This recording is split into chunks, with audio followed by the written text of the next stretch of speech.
Hi, we are back with another episode of Mix and Matchbox. I am your host, Brent Feldman, and we are here today with Mary Ann Pruitt. She's the CEO at Mosaic Media, and looking forward to digging in. Hi, Mary Ann. How are you doing? Great, Brent. How are you today? Doing really well. Yeah, Good. definitely. Thank you so much for joining. Yeah, I'm looking forward to the conversation. Absolutely. Well, I will jump into the first question here, which is I see that you led account service for two organizations prior to being at the company that you are now the CEO at. How do you think those sort of roles in account service shaped how you run your own agency? I think it's really important that everybody brings their experiences to the next experience and then the next experience. I was very fortunate to have some amazing mentors and people lead me through that. And frankly, I think customer service was a key thing to learn right out of the gate. And making sure that you're trying to go above and beyond for your clients constantly. Those are the things that really teach you or that you learn through those processes of account services. I love account services because of that side of that's the customer relationship, that's the client relationship, and that's what you get to know. So I think I feel like I'm kind of in a unique position because my customer service and account services side actually was also in media. So as a media agency and as a media firm, I find I understand both sides of the aisle there of our media team and our account services team. So I think that's really helped me with just my experiences as a whole of running an agency. That's really cool. Yeah, Yeah. and I will definitely say, yeah, the relationship development aspect of account service, I'm sure, made it much Oh easier yeah. to be able to understand how you make clients happy, how to take care of issues when they crop up, and I Well, know and that. and problem solving for them, right? Like that's our job at the end of the day. Is I always like to say that I'm a solutions finder. Like go find the solution, go figure it out. And account services really taught me that. It's not like, okay, here's the problem. No, it's okay, here's the problem. Now this is how I'm going to solve it, and really helping them with that. Because when you are on the account services side, you see so much of the business that others don't think about, and you don't think about, oh, okay, I mean, they're trying to make payroll this month, or they're trying to do this, or they're trying to invest this way and grow. And you see those things and you get to be part of those goals. Cool, very Yeah. cool. So as maybe media buying 101, and definitely I will play being pretty ignorant at this. So and I am actually, honestly, in terms of like traditional media buying.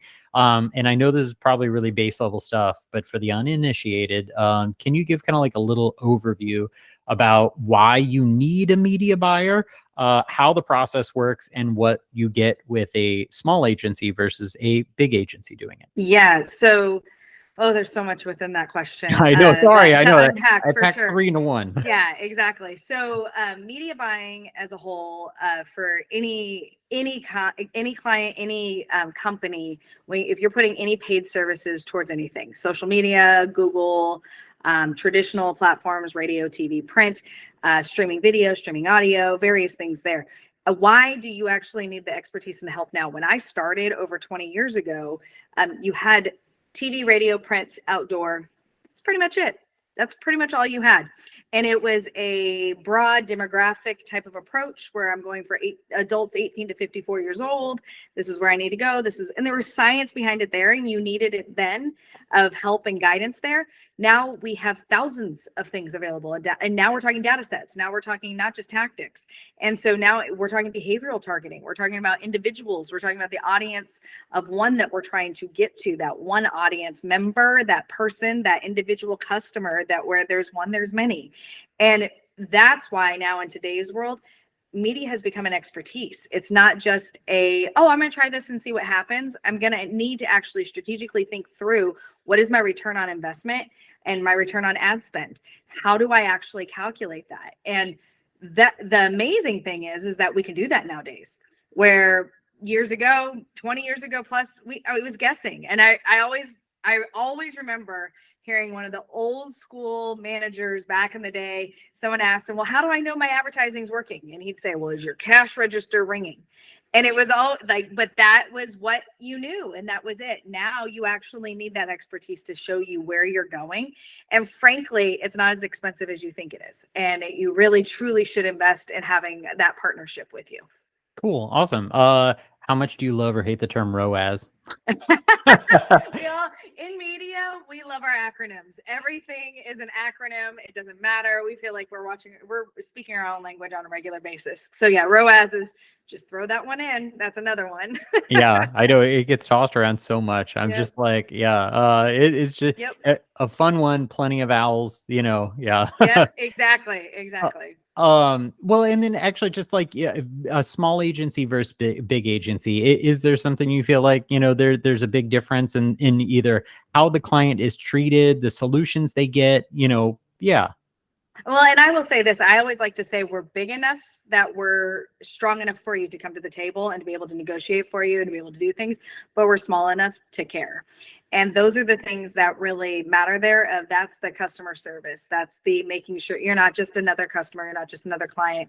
It's that we're in that comfortable space of that small to medium size where we're going to care about you to that level that you need to. You're going to get that extra customer service. You're going to have somebody that's designated to you that you're going to be talking to regularly, as opposed to, oh, you're just another cog, you're just another wheel. That's all it is. And that's where we're going to go. But yeah, we really pride ourselves in our extra mile process of making sure that we go the extra mile for you. And that's at the end of the day, what matters. And where you're going to get, it's every dollar matters when you're a small business, when you're any business, frankly, now more and more. And that's where the ROAS comes in. But literally every dollar matters, and you can't look for a wasted dollar. We have to make sure that we're maximizing every penny spent. Yeah, definitely. Cool. So what would you say, how much of the strategy for the ads sits on the shoulders of the media buyer? Or is it only kind of at the end of the process where you're kind of like, hey, I have my creative, I'm going to go ahead and stick it in this place and boom, we're done. I see you nodding, so I'm assuming that's probably not the way it goes. But yeah, how much do you think, media buying plays a role in strategy? In today's world, you have to use media buying. You have to have a buying strategy ahead of time. So the sooner you bring in the media team, the better. This is what ends up happening a lot. A lot of brands care more about what the creative is. Oh, my branding, what my message is going to be. Then they create all of these and they go, okay, media, these are the assets we have, as opposed to, okay, let me take a step back. Who's my audience? Who am I going after? Who are the things that I'm looking at, and what are my goals with this campaign? What are all these KPIs that I'm trying to reach? And then what is the outcome I'm looking for? Media, where do I go to get that? Oh, there's the creative assets that I need to go. This is where my audience is, and this is where my individual is that I'm trying to go after, my customer. And then they go to the creative and say, okay, yeah, we need video, we need audio, we need display. If we don't do that piece together, then we're wasting money. You are at the end of the day, because you can have the most amazing creative in the world, but if it is not talking to your audience at the right time and at the right place, it doesn't matter. That's solid. So you have a team with 30 plus years of experience in media buying, and I would say that's probably on the low end, but yes. Yep. Well, that's good. And like, what would you say that earns you? Because like, obviously you had mentioned when you started that historically, like, obviously you had a different, sort of array of things that you could potentially offer, a smaller, probably more narrow band of things that you could put out there. But, what does all that experience sort of like level up into? I think what's really important is having the seasoned team that has also evolved. So this is a seasoned team that not only knows how we used to do it, but knows how to do it for today. So that's a key piece, because media has evolved drastically. Our consumers have evolved drastically. For the first time in American history, we have 5 working generations with the 6th one on the way. And that's a big deal. That's a difference in what we are looking at as marketing as a whole. Generational marketing is flipped on its head. We have to change this mindset, and we have to think differently. We have to evolve. So the experience side of it is so crucial, in the sense that I can go back and I can be like, and I feel like the old lady in the room sometimes of like, back in the day, this is what we used to do, except for it teaches us a roadmap of where we are today to actually lead that forward. Because I will tell you, sometimes and a lot of times, all of a sudden it'll be like, yeah, let's try this with this new tactic because I know that this works, or I've seen this happen. That seasonality really is what brings forward that experience to being able to show something different, showing that return, trying to think through differently with new tactics and traditional tactics working together. Ooh, pairing things up. Ooh, I Mm-hmm. know that. Yeah, we may dig in a little more of that later, but Yeah. that's great. Just as a small side question on this, do you think that helps you achieve, maybe more cost efficiency Oh, for absolutely. clients? Yeah, like with all Absolutely. this sort of expertise, because I'm sure you've seen prices for years, and and leverage is everything. But Yeah. yeah, is that a part of it? Absolutely. And the more you know which buttons to push, and that comes with seasonality. Hmm. And the more you get to, the more experience that you have. And this is on both sides, new tactics, old tactics, they have to work together. There's a place for each tactic right now. And that's what we have to look at. And it has to start with who our target audience is. But at the end of the day, if we're evolving in our thinking to constantly be thinking in that problem solving mindset that let's find the solutions for everything, that's where we have to go. That's where and if you approach things with curiosity, Hmm. I'm going down the curiosity path. Let's go to where we need to be. Let's see where we need to be. That's where we're going to find it. And you have to dig in. And that's where that seasonality is so important because okay, I'm going to push this button because that's worked before. I know that if I push here, I'm going to get even more out of spend, or I know that this has happened before. So the seasonality is really important, and that it's just experience. It's just like in anything in life. Yeah, yeah. Yeah. Well, people like me get prepped with Hmm. one sheet overview, and so that's where I kind of also picked up on the media buying 101 thing. And I noticed that you had 2 points back to back, and I feel like this is important, but it's and you kind of touched on generational marketing, about kind of targeting as well as targeting the habits and behaviors. And this resonates a lot. I feel like with some of the conversation around third party data and cookies and all sorts of stuff like that. But do you think this has had a big shift in how people think about targeting their audience in general, whether it's maybe the client or the marketer? Because obviously those are maybe two different ways of seeing Right. it. Yeah, we absolutely have to have things shift and look. Okay, so generational marketing has changed. Like I said, the demographic mindset has to go out the window. We can't be broad in our thinking, throwing things to the wall and seeing what sticks. We can't go, which I always thought when I started and knew in my career of I'm going to target adults 18 to 54 years old the same way. That's weird. But you didn't have any other targets but that Mhm. or tactics but that. Now it's like, okay, I want to target the 27-year-old that has these behaviors and these habits. So the behavioral targeting is really important. And I always like to take a step back to brands and say, okay, who is that customer? Who is that ideal person? Know who they are and literally get to know them and figure out who they are. Who's that ideal customer and figure out what their behaviors are and know based on your brand what behaviors are most likely going to trigger the action that you want to have take place. So with that, yeah, third party data is starting to change and shift, but I also think that we also need to think about programmatic targeting. The third party data is still available. There's still a lot of tactics there. There's still a lot of information, but we can also do so much more with first party data with lookalike audiences and things like that that we haven't had the opportunity to do in years past. That's in social platforms, that's in programmatic. There's a Mhm. lot of opportunities there.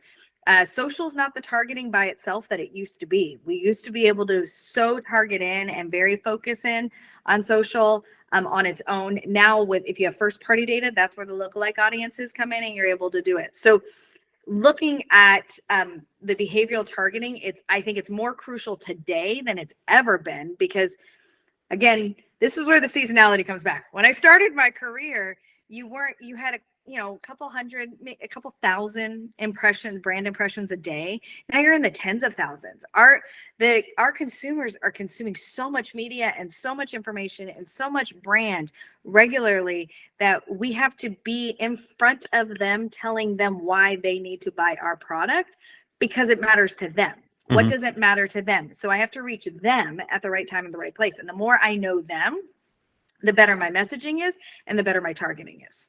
Cool. I really appreciate your anecdote about like the age, why am I just going to target Yeah. females from 18 to 18 to 54? 54 years old. The That 18-year-old and the 54-year-old are two different people with two different habits and two different places in life. Uh-huh. Yeah. And even all across those spectrums, Oh, like, the absolutely. interests, the habits, all those Yes. things, they're Yes. just, yeah. And so I feel like it's so funny thinking about like, oh, we're gonna miss all that data that we might have gotten in that regard. And I'm like, maybe we put more stock in what that data was than was actually important. So Well, and that's why now, I mean, what a beautiful thing. If I could have 25 years ago been able to just target by behaviors. yeah. And of course, age and demographic has something to do with that, but it's not the only thing I'm targeting anymore. Yeah, definitely. Yeah. Cool. Awesome. Well, Yeah. that's great. It is or was targeting by age, and I feel like maybe this is a little repetitive, but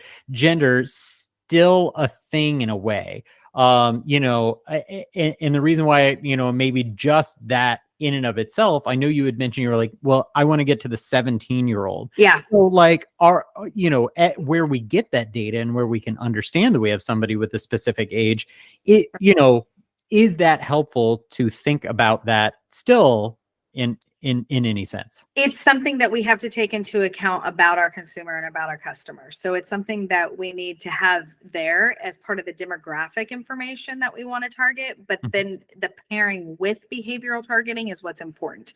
We can't just have the demographic information and think about it, because the demographic information tells us multiple things: generational habits. It tells us overlaying life experiences that took place during their lives, that actually do change the way that they buy, their buying habits, various things there. If you look at an older millennial versus a younger millennial, how they buy things online are two totally different ways. Which tactics that they're looking at, things like that. So yes, we have to take the demographic information into play, but we need to pair it then with the behaviors. What are they? If I'm a gardening shop, do they have gardening as a behavior? Are they how often are they gardening? How often are they going to a store and buying supplies? How often are they getting new soil, new seeds? Like that sounds like it's a weird way of target, but that's exactly what we have to get to. We have to get to this point of knowing our customers to that level. Cool. Okay. Awesome. As the, media landscape, we've talked about this a little bit already, but, talking about it changing quite a bit in the past years, what are common elements that you see that still ring true about how you think about media buying? And I'm going to interject one point. Sorry. Yeah. No, But you're good, because I'm trying to think. Yes. I've heard you definitely talk on the multiple touch points, and this is Yes. something I cite to Yes. people all the time. That you mentioned there's just an influx of so much media that people are consuming. They're confronted with all these brands, and obviously, I think there's that age old adage about 7 times that they see your message before that finally starts to sink in. So like things like that. Are there other through lines that you feel like are still important? So there are through lines that are still important. So frequency is going to be a key. How much reach you're getting of the audience that you're trying to target, how often they're seeing it, how often they're actually consuming your message. But we have to be evolving also with these tactics. So I like to talk about anytime there has been any catastrophic event in history. Individuals have had an overconsumption of media for that time being. We saw it in 9/11. You see it during war times. You see it during various things. COVID took place, and we saw an overconsumption of media take place. We were already at the highest consumption of media we had ever been. So then our levels went up further. The difference with COVID is when there's a catastrophic event, it doesn't continue over years. It's usually over a couple of weeks we get the information that we want, and we change some habits. Like after 9/11, we saw morning news numbers go through the roof because people wanted to know that the world that they went to bed to is still the world that they're waking up to. But that had to do with that very specific event. What happened with COVID was we overconsumed media and we never came down. So we're up here consuming media.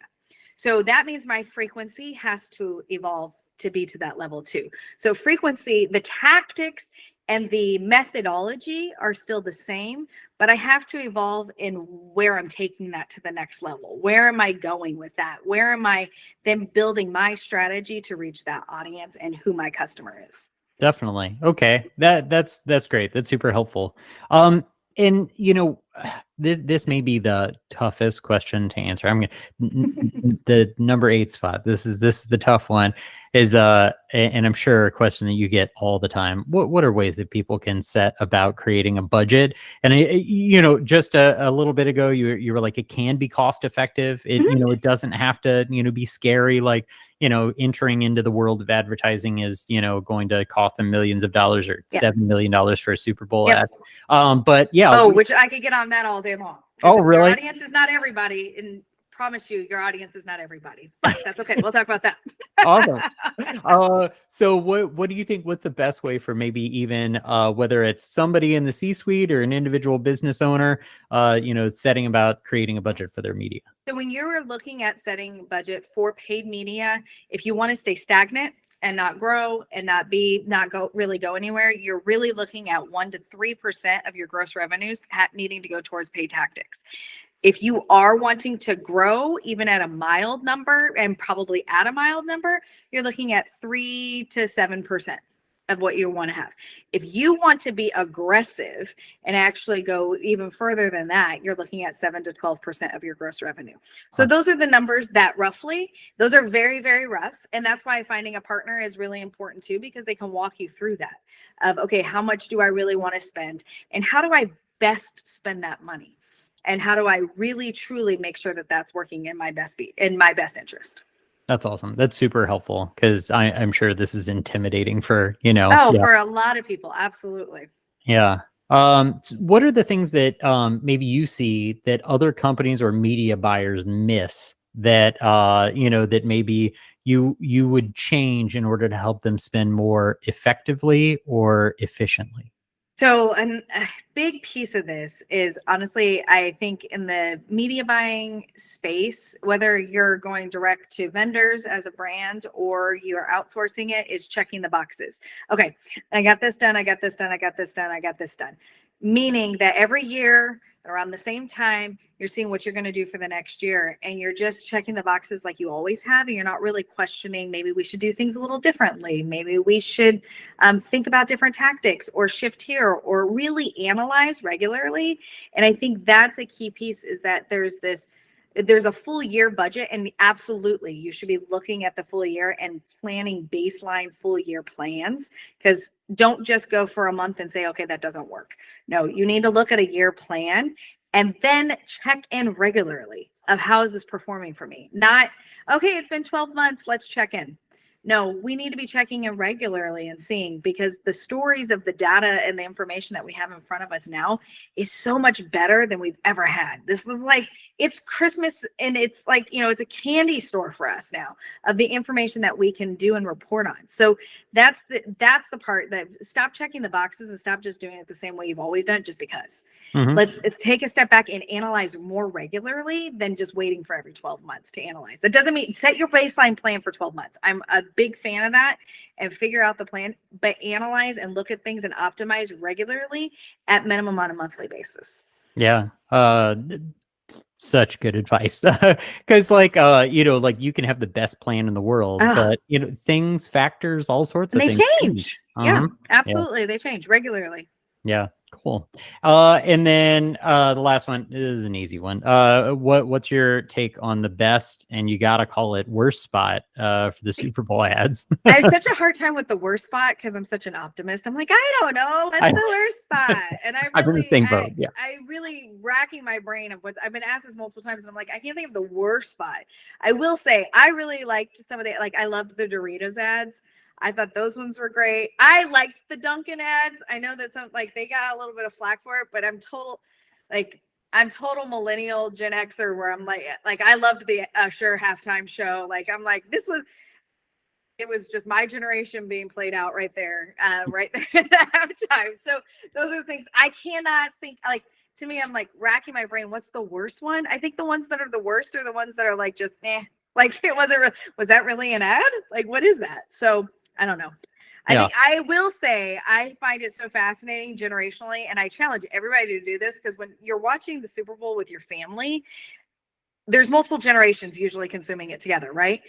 Pick out I will tell you, generationally, there are different commercials that speak to different people. And that just goes through the whole thing of how many generations watched the Super Bowl, but how many different responses did you have on things? Yeah, totally. Like, oh, that really hit because of the celebrity they used for this campaign. Oh, absolutely. Well, I'll talk about the halftime show for a second. Like, I loved it, but I'm a typical, the first year millennial. I'm an older millennial, but I have Gen X, tendencies, and I loved it. And then you get like family members that are, boomers or traditionalists, are like, "What was that?" And I'm like, "It was an awesome show. It was great." So I think it just depends.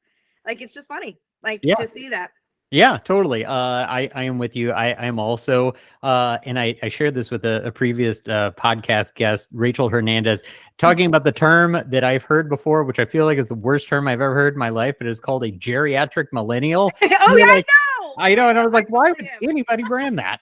Like, yep, I'm a geriatric millennial. I'm a first year millennial. So yeah, I'm okay. Whatever. We're gonna wear it with pride, Brent. That's exactly. Yep. I'm gonna rep it. Yep, and absolutely love that Usher halftime show. I was waiting to see all the hits. Yeah, exactly. Yeah, and I loved it. I'm like, I'm singing along. I know the song. I know all of it. Like, I'm ready. Yeah, it's good. I'm with you. All right, cool, great. Yeah. Well, this was a lot of fun. And seriously, thank you so much for, all of the great responses. This is super helpful, and we'll certainly have links and stuff in the YouTube description. Anything else you want to, put out there? If anybody ever has questions about paid media, I'm happy to chat. You can actually go to our website, mosaic.agency/contact. Go straight to my email. Email me if you have questions. I'm happy to help, and we're here to help however we possibly can. Oh, that's awesome. Well, seriously, thank you so much for being on Mix and Matchbox. Well, thanks for having me. I appreciate it. Definitely. Well, this has been another episode of Mix and Matchbox. I'm your host, Brent Feldman. We'll be back soon with more content. Please like and subscribe. Thanks.